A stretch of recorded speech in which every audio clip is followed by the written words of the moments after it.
Hola, ¿qué tal? Bienvenidos a una nueva emisión de América Ahora. Les saluda Susin desde Beijing. A lo largo de las últimas 3 décadas, más de 1 millón de científicos e investigadores mexicanos han abandonado su país en busca de mejores condiciones laborales. Por si ello fuera poco, el gobierno mexicano estima que unos 160.000 estudiantes de posgrado cursan estudios en el extranjero y pocos de ellos manifiestan interés en regresar. En esta edición de América Ahora les invitamos a descubrir las razones que impulsan a los intelectuales mexicanos a abandonar su país natal y a conocer qué campañas fomentan las autoridades para incentivar su vuelta. Tras ello, viajaremos a Costa Rica, donde cada año 125.000 personas mueren a causa de mordeduras de serpiente. Durante años, un grupo de científicos costarricenses trabajó para que la Organización Mundial de la Salud declarara las mordeduras de serpiente como una enfermedad tropical desatendida. Gracias a ello, reciben los fondos necesarios para desarrollar antídotos que salvarán miles de vidas en todo el mundo. No se pierdan de estos reportajes. Comienza América Ahora. Científicos mexicanos abandonan su país natal para trabajar en Estados Unidos y otras naciones. Un antídoto contra el veneno desarrollado en Costa Rica podría ser de ayuda ante el aumento de mordeduras de serpiente. En los últimos 30 años, más de 1 millón de científicos, investigadores e intelectuales mexicanos han abandonado su país natal en busca de trabajo en otras naciones. Así lo asegura el gobierno mexicano. Un éxodo que muchos califican como una masiva fuga de cerebros. Entre tanto, otros 160.000 estudiantes de posgrado también han partido de México. Y muy pocos de ellos planean regresar a casa. Ahora el gobierno está tratando de incentivarlos para volver. Muchos de los más brillantes científicos e investigadores mexicanos han hecho sus maletas y han abandonado su país natal.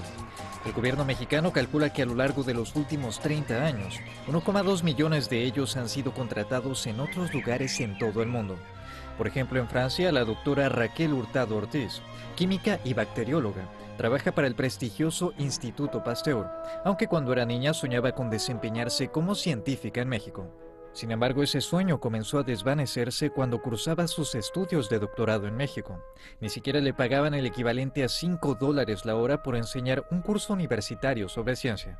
Por eso me pagaban por hora y bueno, en ese tiempo sí, el salario neto eran como alrededor de 90 pesos.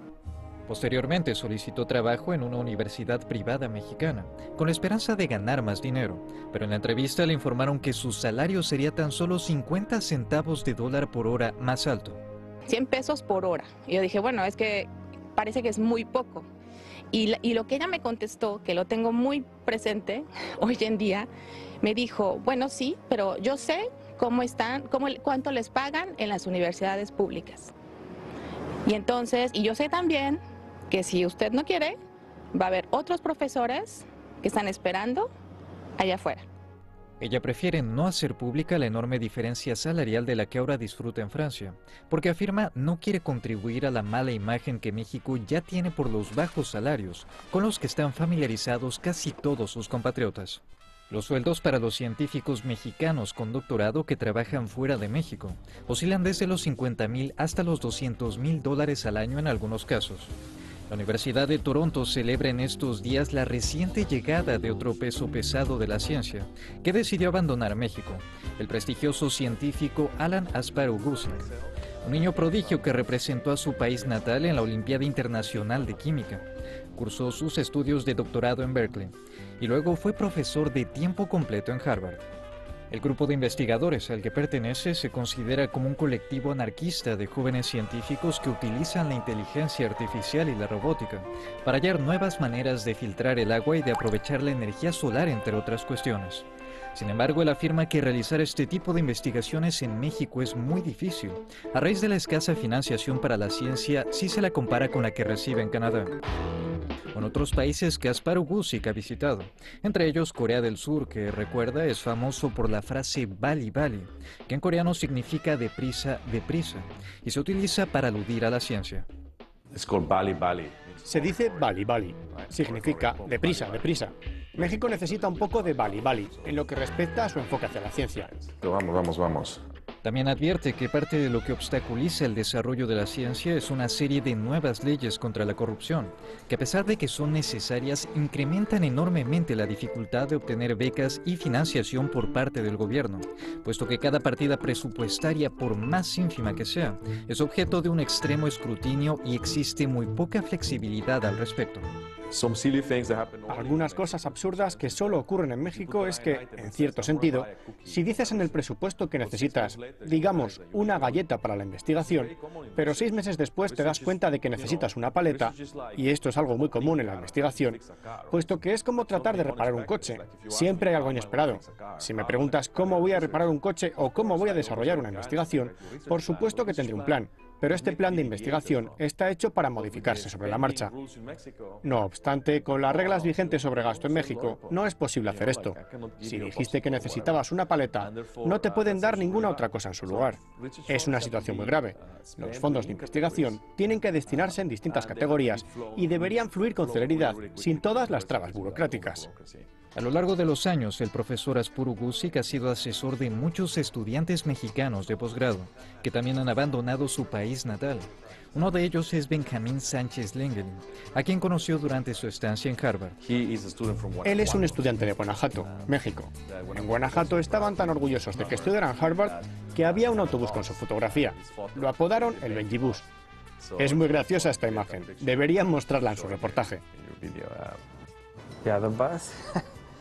Sí, el autobús.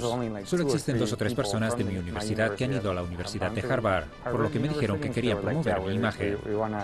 Algo que él considera positivo. Sin embargo, cuando estudiaba en México, a menudo se sentía frustrado ante la escasez de recursos en el país, entre ellos los reactivos que se utilizan en los experimentos de química. Si eres un científico y estás haciendo trabajo experimental, tan solo conseguir los reactivos.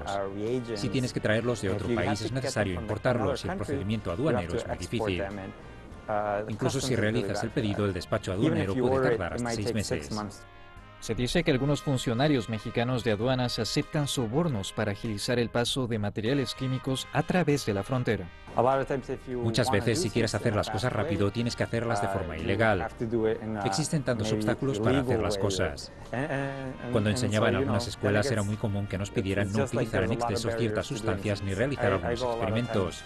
En ocasiones había que parar durante toda una semana porque no había materiales. Esto es algo que no ocurre en las universidades, por lo menos en las que he estado de Estados Unidos y de Europa. Por ello, no le sorprende que unos 160.000 estudiantes mexicanos de posgrado estén cursando estudios en el exterior, ni que muchos de ellos manifiesten poco interés en volver a su país natal.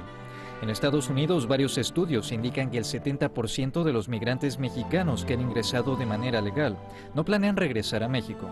Hay quienes advierten que esta cifra representa una masiva fuga de cerebros. Sin embargo, Eduardo Niño, un funcionario consular mexicano, considera que el término fuga de cerebros es algo injusto. Quizás el término fuga de cerebros está algo pasado de moda considerando cómo se ha globalizado el mundo. Él afirma que en la actualidad México necesita que sus estudiantes de posgrado y sus investigadores viajen al exterior, en la que se ha convertido en una comunidad científica sin fronteras. Los científicos, los doctores, profesionales altamente cualificados no tienen fronteras. Ellos van y vienen, viajan libremente a donde sea que tengan que ir, a donde exista un sólido reconocimiento monetario hacia sus labores. Por ejemplo, a las afueras de Chicago, en el estado de Illinois. Aquí el Laboratorio Nacional de Argón y el Laboratorio Nacional Fermi, mejor conocido como Fermilab, se especializan en la física de partículas de alta energía. Científicos nacidos en México asesoran al Departamento de Energía de Estados Unidos y están involucrados en algunas de las investigaciones científicas más importantes de la actualidad, entre ellas la del origen del universo. Uno de los más prestigiosos científicos nacidos en México es el aclamado Juan de Pablo, catedrático de Ingeniería Molecular en la Universidad de Chicago y vicepresidente de investigación de los Laboratorios Nacionales de Estados Unidos. Él asegura que la investigación científica ejercerá un impacto directo en el futuro de nuestro planeta. Es muy emocionante. Tan solo la magnitud de los proyectos que realizamos en estos laboratorios es inspiradora. En primer lugar, podemos mejorar nuestro entendimiento sobre la naturaleza, para que un día aprendamos a ayudarla. one day learn to help it. I think that's the right word. Creo que esta es la palabra correcta. Utilizar la ciencia en beneficio de todo el mundo. Yo crecí en la Ciudad de México. Recuerdo el primer juego de química que tuve y los experimentos que hice con él. Era el clásico volcán en el que mezclas unas cuantas sustancias y comienza a emanar humo de él, y luego explota. De Pablo recuerda que fueron sus profesores de ciencia en México, quienes le ayudaron a preparar su proyecto de doctorado para Berkeley. Recibí una magnífica educación en México. Mis maestros e instructores eran tan capaces como cualquier otro maestro o investigador de cualquier parte del mundo. El Consejo Nacional de Ciencia y Tecnología de México, el CONACYT, lanzó una campaña pública para animar a los estudiantes mexicanos de doctorado que residen en el exterior a que regresen a su país. Ellos podrían encaminar el progreso y crear una cultura de trabajo en México para que los estudiantes quieran regresar.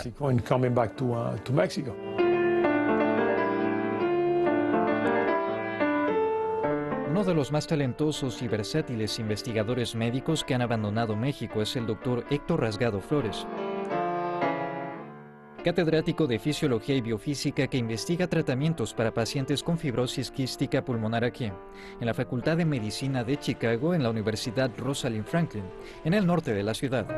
Él asimismo es un compositor de música clásica aclamado internacionalmente, que investiga los efectos de la música en la demencia y en el desarrollo neuronal de los niños. Aquí él interpreta una suite sinfónica sobre el cuerpo humano, que tituló Body Notes. Se llama Body Notes y describe el proceso de la vida, el ciclo vital. El primer movimiento gira en torno a la formación celular, al comienzo de la vida en el útero. Al final del ciclo está la apoptosis, el proceso en el que las células se programan para morir.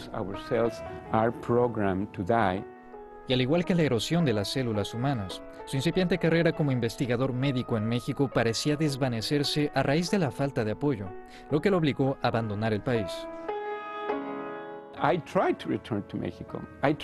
Traté de regresar a México, lo intenté en 2 ocasiones para realizar investigaciones. Sin embargo, desafortunadamente la situación económica en ese momento era muy inestable y no pudieron ofrecerme el apoyo que requería mi investigación. Le pedimos al doctor Rasgado que compusiera una pieza musical que representase el estado de la ciencia en México en las últimas 3 décadas. Voy a interpretar algo muy inestable.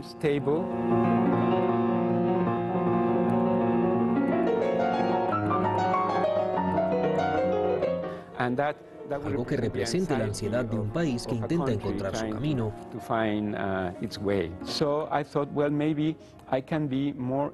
Yo pensé que quizás podría serle más útil a México si trabajaba en Estados Unidos y si hacía mi mejor esfuerzo en lo que respecta a la ciencia para formar a estudiantes mexicanos y para que ellos regresaran al país. De igual manera quería ayudar a traer estudiantes para que recibieran una mejor educación que en México, y eso es exactamente lo que he estado haciendo.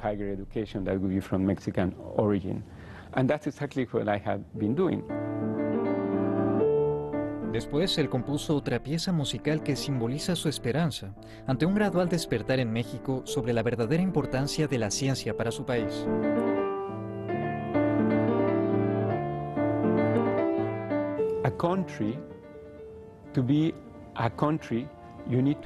Para que un país sea un país debe tenerlo todo, debe haber arte, debe haber ciencia, debe haber industria, educación, porque cada elemento nutre a otro y hace que un país se desarrolle y se fortalezca.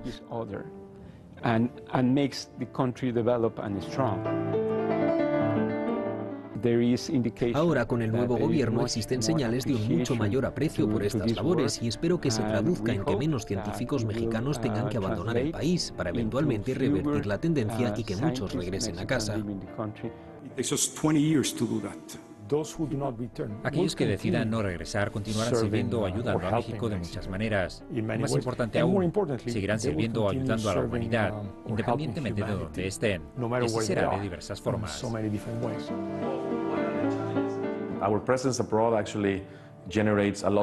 Nuestra situación en el exterior, en realidad, genera muchas oportunidades para México, incluso relacionadas con su imagen.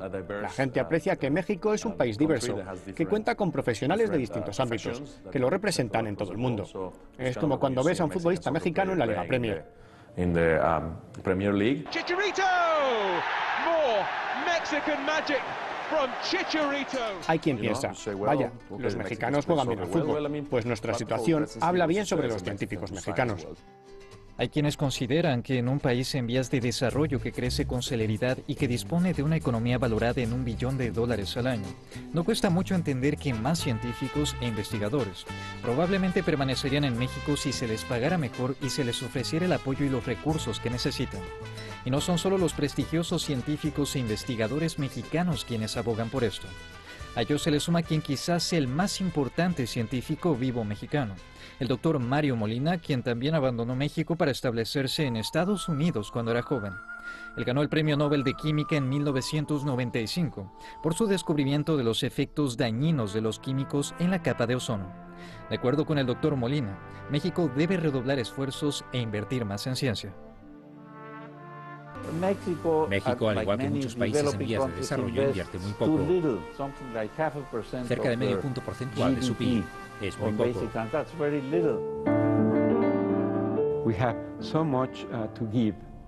Tenemos mucho que ofrecer y grandes talentos que compartir. Es una tragedia terrible que no pueda ser así. El doctor Rasgado advierte que hasta que el gobierno mexicano pueda ofrecer un compromiso financiero más consistente y sostenido con la ciencia y la investigación, así como un mayor apoyo de grandes alcances, el estado de la ciencia en México seguramente continuará siendo inestable.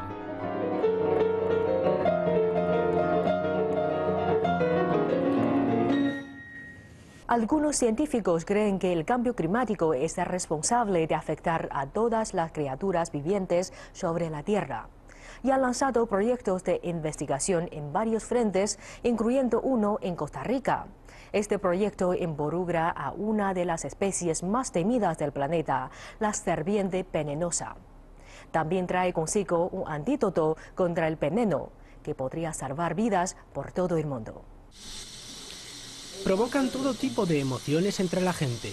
Algunos admiran su belleza sinuosa, otros retroceden por el miedo. Pero pocos niegan tener fuertes reacciones ante la presencia diversa y ubicua de las serpientes. A medida que crece la población y el cambio climático avanza, hay más y más interacción entre los reptiles y los seres humanos.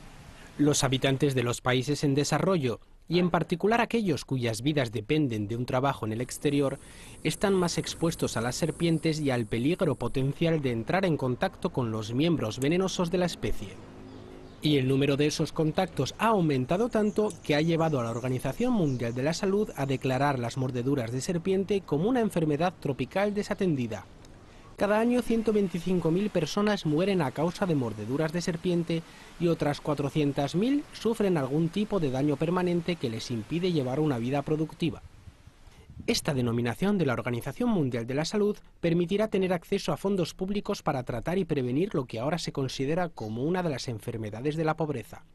El esfuerzo para lograr esa catalogación de la Organización Mundial de la Salud fue liderado por Costa Rica, un país con una de las mayores y más diversas poblaciones de serpientes en el hemisferio. El doctor José María Gutiérrez es un microbiólogo de la Universidad de Costa Rica que formó parte del equipo que dirigió los esfuerzos para ejercer presión en la Asamblea General de la Organización Mundial de la Salud en Génova en 2017. En parte no se le ha dado importancia porque esta es una enfermedad llamada de la pobreza, una enfermedad tropical desatendida, porque afecta fundamentalmente a personas pobres en entornos socioeconómicos vulnerables, ¿verdad? Entonces son personas con poca voz y esto hace que no haya calado la importancia de este tema en las autoridades. Entonces se hizo una iniciativa, digamos, internacional con muchos participantes, gente del ámbito de la investigación como nosotros, de la producción de sueros, gente interesada en la salud pública, pero a donde hubo el cambio fue que se logró hacer una conexión con sectores políticos y sectores de la diplomacia internacional. Entonces, el Ministerio de Salud de Costa Rica se interesó en el asunto y luego nos conectamos con el Ministerio de Relaciones Exteriores de Costa Rica. La Organización Mundial de la Salud adoptó la denominación de las mordeduras de serpiente como un asunto de salud pública desatendido en 2017 y ha pavimentado el camino para que las naciones en desarrollo por todo el mundo constituyan equipos, no solo con el fin de lanzar campañas de prevención, sino también para desarrollar opciones de tratamiento para aquellos que han sido mordidos por serpientes venenosas.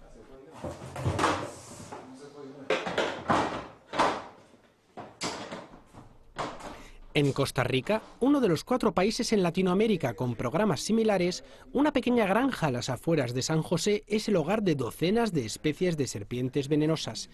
Sirve como instalación para la investigación y centro de producción para antídotos contra el veneno que son enviados a lugares tan lejanos como África o Papúa Nueva Guinea. Aarón Gómez es el coordinador del centro. En su opinión, el hecho de que cada año se registren en todo el mundo 5 millones de mordeduras de serpiente justifica elevar el fenómeno a un problema de salud pública.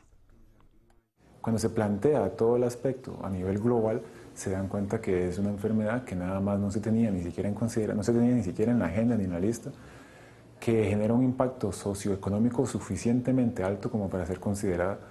Y eso fue un proceso de al menos 3 años en lo cual se lleva la idea a la agenda y se logra aceptar como una enfermedad desatendida, prioritaria.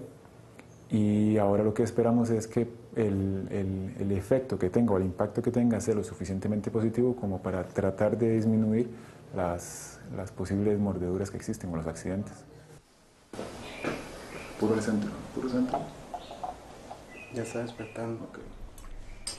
El centro en San José produce unos 12.000 viales de suero antiveneno al año.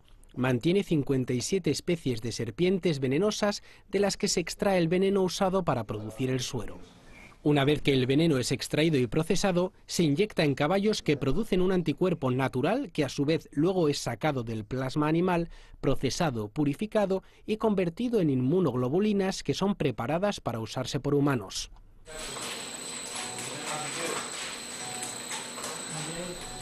Esta es una nueva industria que está convirtiendo Costa Rica en uno de los 4 países en Latinoamérica que producen antiveneno para las mordeduras de serpiente y está posibilitando la producción de antídotos contra el veneno que puedan usarse en todo el mundo.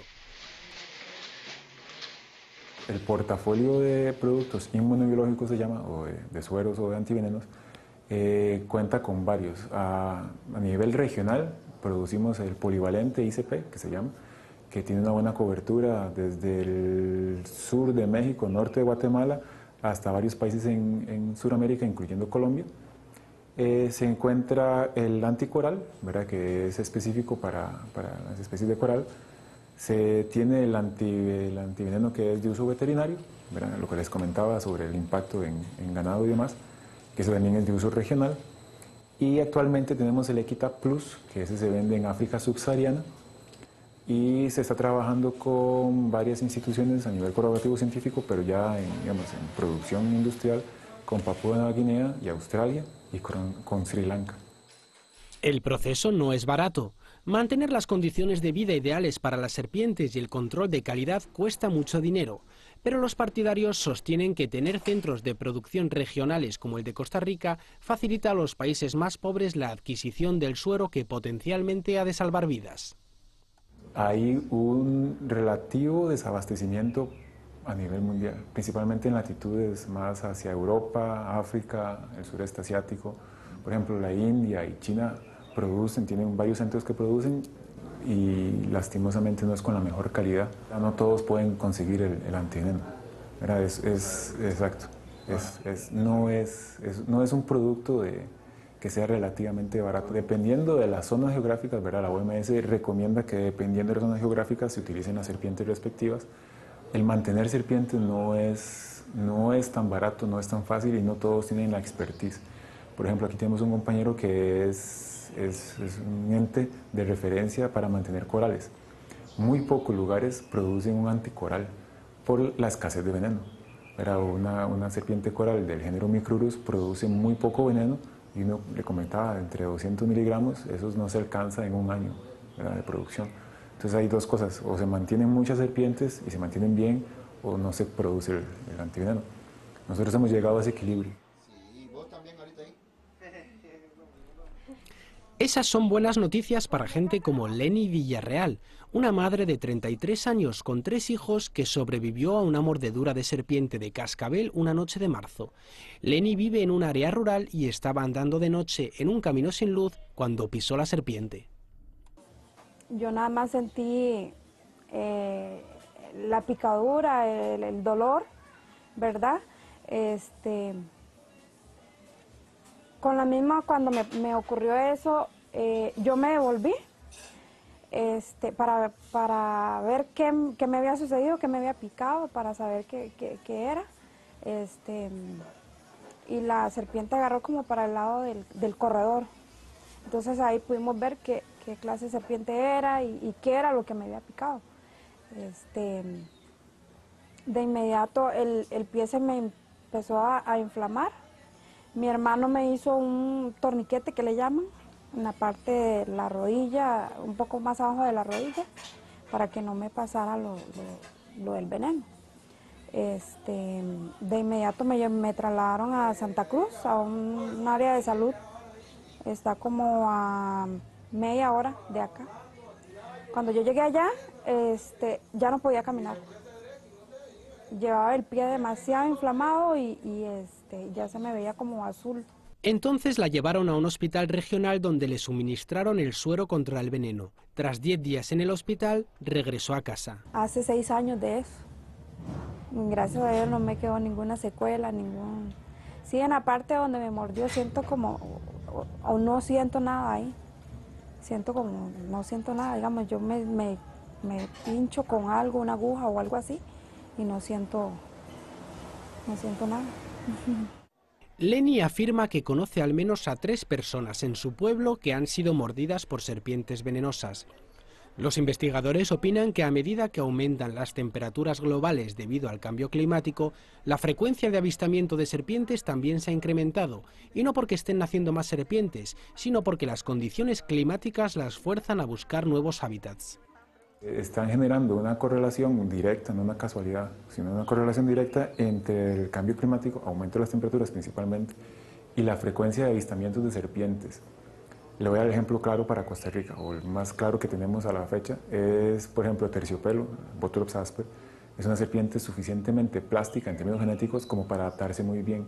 Lo que está sucediendo es que en lugar de tener una expansión de tierra, ¿verdad?, o una colonización de tierras nuevas, lo que está viendo es una colonización altitudinal.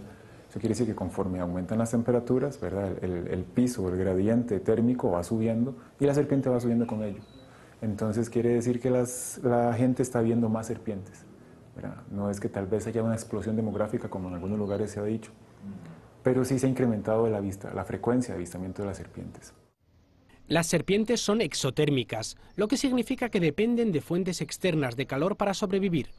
Por tanto, a medida que las áreas con temperaturas elevadas se expanden, las serpientes irán detrás y se establecerán en esos nuevos territorios.